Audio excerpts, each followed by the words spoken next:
Hi, this is Main Dorgan TV, and today we're going to be watching a gameplay replay of some lower level ELO Mechabellum gameplay. So we're going to watch this replay of myself versus KaBaN. This is a match that I decided to go with quick supply specialists, cost control specialists. And I wanted to make some work with some steel balls and some arc lights. So here my thought process was I wasn't really liking the initial health of the marksman specialist and the quick supply specialist. Steel ball crawlers looked pretty appealing with the speed specialist, but overall I ended up deciding going with the cost control. And so first thing I do is I look up at my opponent and I notice that they're going with the arc lights and the sledgehammers. And so here I decide to skip out on chaff just because they're already so invested in the arc lights. I assume they'll get something like marksman or they'll get chaff themselves. Marksman and sledgehammers are a pretty common composition nowadays, and so there's definitely a chance that that's coming up. And so here we get to actually see that they do go with the marksman sledgehammer. And so here I'm just doing some pretty standard positioning for my arc lights. I usually like to do about 4 over and 1 up from the tower. And so I'm giving my steel balls in the back to give them time to catch up to the rest of my army. Although this could be used as an aggressive strategy, I would prefer to meet my opponent a little bit more in the middle. As you see here, my steel balls get immediately obliterated when focus fired by the sledgehammers plus the marksman, but the ones in the middle are clearing up the arc lights without ease, and from there they're able to provide support to the sides, and that's really beneficial for my current situation.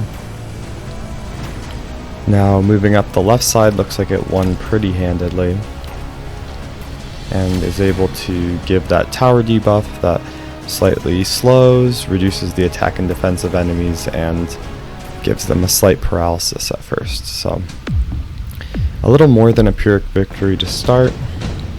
I also noted that my opponent has gone for giant specialists here, so that means they're going to be getting those cheap giants. So I could actually expect pretty much any of these things from my opponent. They end up going with the extended range sledgehammers, whereas I go with the haste module. The haste module will give 5 extra move speed and 40% attack. I felt like this would be a very good fit for my steel balls, and so I'm able to provide them on my steel balls. And at this point I'm also thinking about setting up some chaff of my own. I look and see what my opponent has. All of his arc lights are very centralized, and so this makes me think that I can be able to go with some crawler flanks. The only thing supporting it, of course, is the marksman. Even the sledgehammers aren't looking, so this should be a pretty successful flank. And then from here I just pick up the 15% health, 10% attack, just to cover some of my losses made by the cost control specialist. So now I'm at 3% less attack, but actually 2% more HP. And so as you can see, it's a very similar situation on the front line. However, the crawlers in the back have absolutely dominated and are able to take both towers. This gives me a pretty decisive victory in this second round.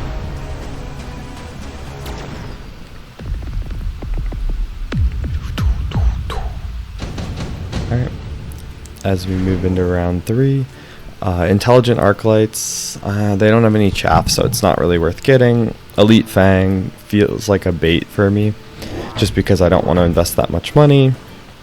I know I'm eventually going to get at least 1 giant, and so I opt for the barrier. And so here I just get some basic upgrades. I'm thinking about how much money I have, only about 650 at the time, and so I just decide to get some upgrades. The early steel ball upgrades are very crucial in breaking through a position like this. I just like to unlock a free unit every time if I'm not planning to buy anything crazy. And here my thought process is, well, let's just get some fangs down. Right now our comp only has one marksman that can shoot air. And so if we just put some fangs in our flanks, it'll protect us from crawlers, at least in the first round. It'll protect us from any sort of potential threat, any wasps that get dropped in. And so my opponent does the same actually. The difference is that he had to invest about 200 supply each into his fangs that I don't know how much they're actually going to do in this fight. They do clean up the crawlers quite easily, which is unfortunate. There's always the consideration of selling off those crawlers now that they've already served their purpose. But in reality, I like having these snipers distracted in the back for a while. It is something that helps me delay the steel balls dying, keeps my front line a little bit tankier. And then here, you just see I get overpowered by just the amount of army that they have and the general matchup. So I'm not too worried at this point. I know that that was more of an investment round for me. And so now we're looking at this.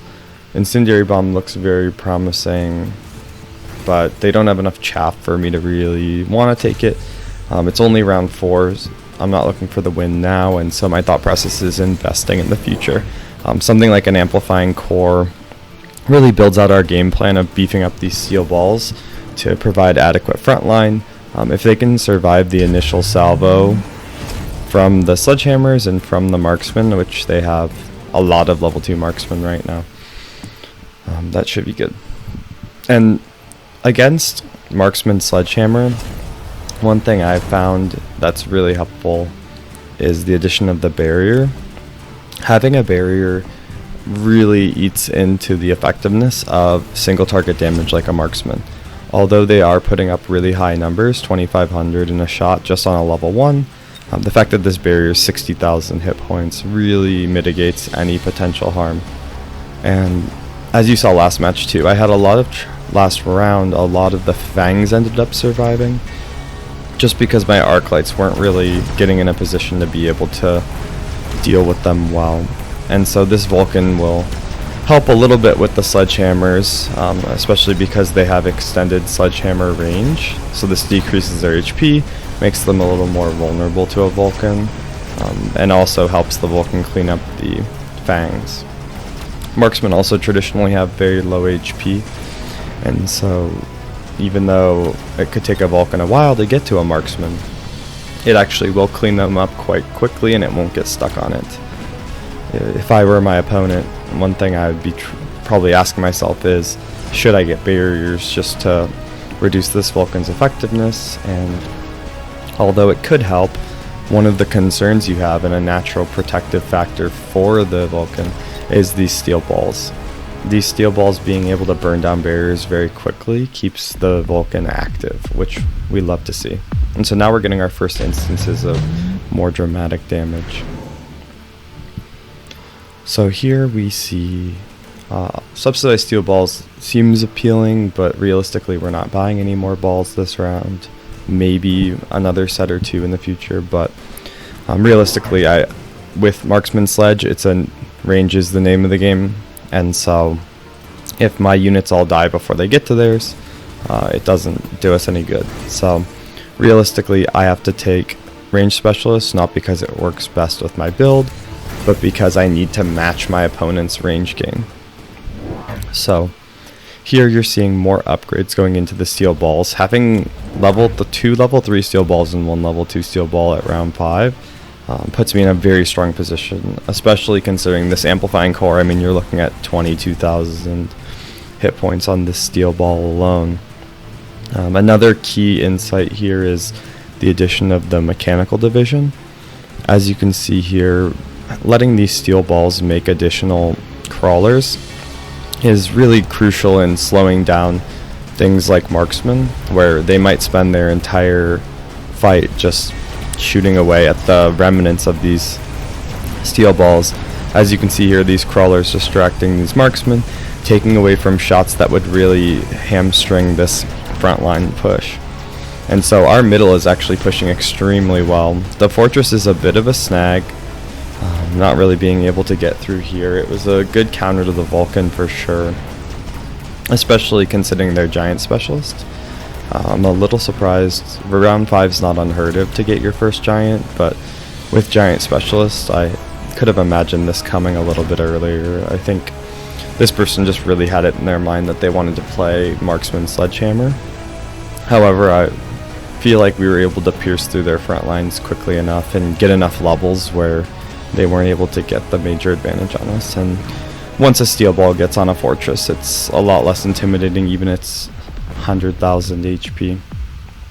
And so losing the Vulcan takes a lot of our kill power out of the round, but now we look forward. And at first I really wanted to get that smoke bomb. It's tremendous against the marksman. The opponent has also not shown that they were building any barriers, and so we don't really need to get any worries about the smoke being blocked. But here I decided to go with tank production line, just because the tanks do get eaten by the marksman, but just providing more units and more value over time. It's not like the other productions where the fangs are being made every 28 seconds or crawlers are being made every 30 seconds on something like a fortress or a melting point. But the Vulcan, it's every 13 seconds. And so you're just generating so much value here that it's hard not to pick, especially knowing that I was going into a Vulcan on this right side.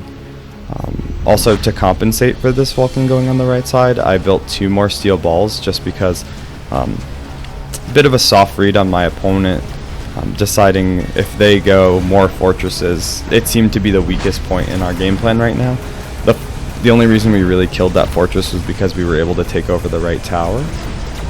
And so by getting more steel balls, it really helps us take down these fortresses. And then here was the key winner of the game was this pickup of the range enhancement. The range really shows, I think, a lot of times you sleep on steel balls having range boosts purely because the steel balls are, oh, they're my tank unit. They're something that should be on the front lines. But in reality, giving your steel balls a normal level of range allows them to lock onto key targets faster, especially if they're putting a lot of their juicy targets up front and they're very, very slow 6 meter per second chaff in the back. Against a chaffless army like this, steel balls really do eat up everything on their side. So by picking up 2 more steel balls and giving them range, it kind of put the game into a checkmate, especially adding extra giants just to get that damage that we needed through. So with that, thank you for watching my Mechabellum video, and please feel free to like, comment, and subscribe on the video, share it with your friends, and I'll be working to put more Mechabellum content out soon. Thank you so much.